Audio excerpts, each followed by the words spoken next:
তাহলে শেখ হাসিনা ওয়াজেদ কিসের শর্ত, কিসের শর্ত, কিসের শর্ত? রোগ নিয়ে কি আপনার কোনো সন্দেহ আছে? যদি থেকে থাকে আপনার আন্ডারে যখন পিজি হাসপাতাল, ঢাকা মেডিকেল কলেজের ডাক্তারেরা দেশনেত্রী বেগম খালেদা জিয়ার চিকিৎসা করেছিল, তাদের কাছে আপনি পূর্ণ বিবৃতি নেন এবং তাদের কাছে রোগের বিবরণ নেন। এই রোগের পরিণতি কোথায়, কি অবস্থায় আছে, বর্তমানে তার ডেঞ্জার রোগ কোন স্টেজে আছে, এইগুলি বিবেচনা করতে হবে। না হলে বাংলাদেশের মানুষ, আপনারা দল আপনারা মরার সময় মুখের পানিও কিন্তু পাবেন না।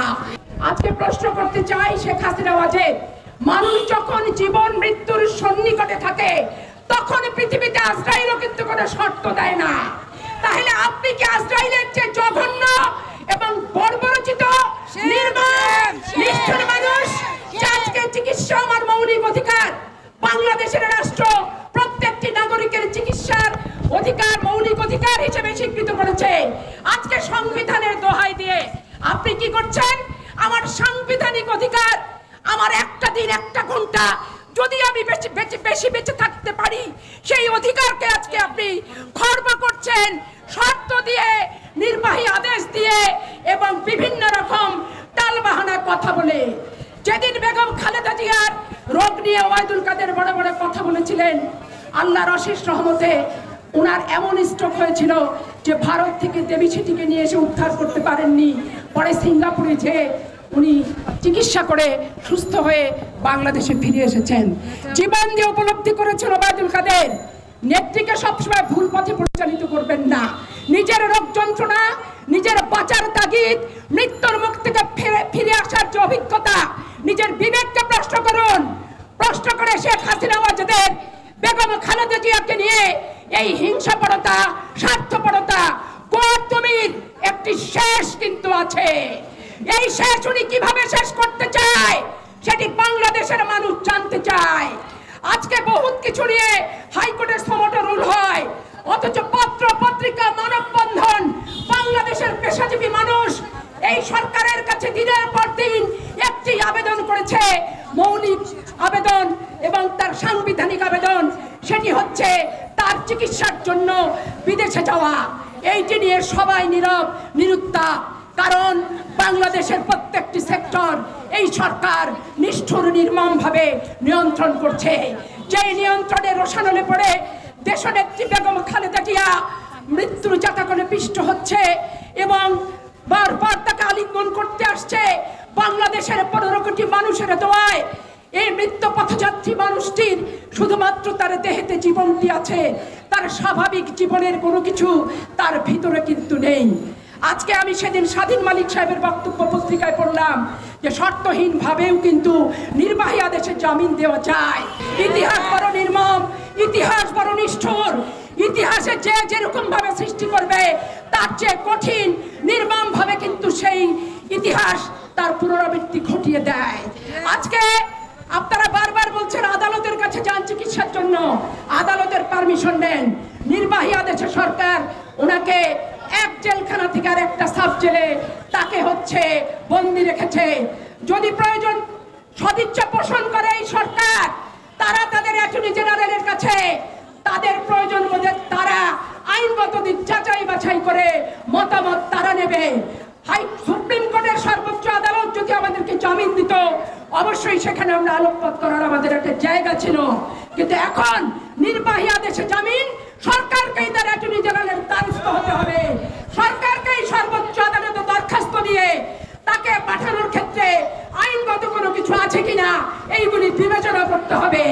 আজকে মখা আলমগীর 12 বছরের সাজা নিয়ে বাংলাদেশের এমপি হয়, ব্যাংকের মালিক হয়, বিদেশে যে আনন্দ ভ্রমণ করেন, সেই দেখা যাচ্ছে আপনারা সেই কি জনতার মঞ্চের সেই নেতা হাজী সেলিম আজকে বধিরের স্কুলের জায়গা দখল করেছে। তারপরও দেখেন তার মতো অপকর্ম আলা লোক কোথাও নাই। সাজাপ্রাপ্ত হয়ে চিকিৎসা বলেন, হত্যা বলেন, সন্ত্রাস বলেন, জমি দখল বলেন, সাবপাসিল বলেন, কোথাও কোনো প্রতিবন্ধকতা কিন্তু সরকার তাকে করছে না।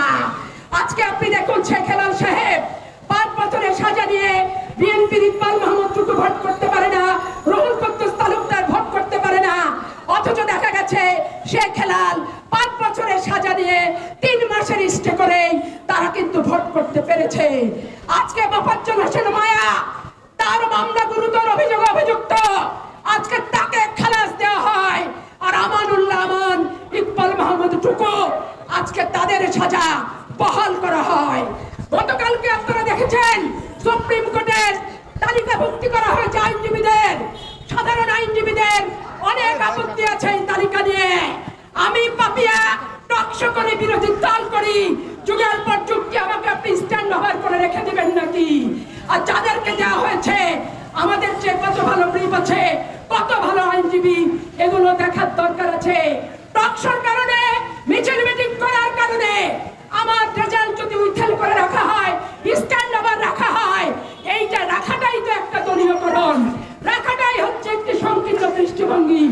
আজকে এই সুপ্রিম কোর্টে কোন দলের কোন অ্যাডভোকেট আজকে প্র্যাকটিস করতে পারছে না, মরকের মতো স্টে। আমি অবাক হয়ে গেলাম, 24 সেদিন দেখলাম অ্যাটর্নি জেনারেল সাহেব প্রতিক্রিয়া দিতে যে বলেছে মাদকের মামলায় কিসের জন্য বিচারকেরা জামিন দিচ্ছে, এটা কন্টেম অফ কোর্ট হয়ে যায়। বিচারকরা বিভিন্ন জিনিস চিন্তা ভাবনা করে তারা তাদের সিদ্ধান্ত নেন, তাদেরকে ডিসচার্জ করা মানে দলীয় কলম অ্যাটর্নি জেনারেলের হাতে রাখতে চায়। আজকে এই কোর্ট প্রাঙ্গণে হওয়ার কারণে দুই একটি কথা না বললেই নয়, সেই কারণে আমি প্রসঙ্গ তুললাম। সর্বশেষ কথা, দেশনেত্রী বেগম খালেদা জিয়ার বিদেশের চিকিৎসা চাই, বিদেশের চিকিৎসা চাই, বিদেশের চিকিৎসা চাই। সাংবিধানিক জটিলতার কথা বলে তাল বাহানা করা চলবে না। শেখ হাসিনা বলেন আপনি গৃহবন্দী থাকা অবস্থায় প্যানেল মুক্তি নিয়ে 111 এর সময় কানের চিকিৎসা করতে আপনাকে প্রণব মুখার্জি এসে তদবির করে বিদেশে পাঠিয়েছিল ক্ষমতায় আসার জন্য। আর বেগম খালেদা জিয়া যার জীবন মৃত্যুর কোলে সন্দিগ্ধ হয়ে হাবুডুবু খাচ্ছে, মানবিক ভাবে দল মত নয়, কোন হিংসা বিদ্বেষ নয়, কোন প্রতিহিংসা নয়, আমরা মৌলিক অধিকার বিদেশে চিকিৎসা করাতে চাই, নিয়ে যেতে চাই, এগুলো আপনাকে দিতে হবে। তারা জানেন দীর্ঘদিন যাবৎ বাংলাদেশের গণতন্ত্রের নেত্রী দীর্ঘ স্বৈরাচার বিরোধী 9টি বছর তিনি আন্দোলন করেছিলেন। বাংলাদেশের জাতীয়তাবাদী দল রাষ্ট্রপতি শাসিত সরকার থেকে উনি প্রথম সংসদীয় কমিটির গণতন্ত্রের প্রবর্তন করেছিলেন। সেই নেত্রী এই সরকারের রোষানলে পড়ে 111 থেকে কিছু ভুয়া মামলা দিয়ে শেষ পর্যন্ত তাকে এই মামলায় দীর্ঘদিন যাবৎ কারারুদ্ধ করে রেখেছে। কারারুদ্ধ রাখা অবস্থায় এই হাইকোর্ট, সুপ্রিম কোর্ট, সর্বোচ্চ আদালতে দেখেছি তার শারীরিক চিকিৎসাপত্র দলীয় অ্যাডভোকেটরা বারবার কোর্টকে উপস্থাপন করেছে, করার পরও কোনো কিছু হয় নাই। সরকার নিয়ন্ত্রণ করে যে ধারাবাহিক আইন এবং আদালতের সেই ধারাবাহিকতাকে রুদ্ধ করে তার জামিন দেওয়ার ক্ষেত্রে প্রতিবন্ধকতা সৃষ্টি করে অবশেষে 20 সালে যখন করোনা আক্রান্ত হয়ে যায় দেশ, তখন নির্বাহী আদেশে তাকে জামিন দেন বিভিন্ন প্রকার শর্ত সাপেক্ষে।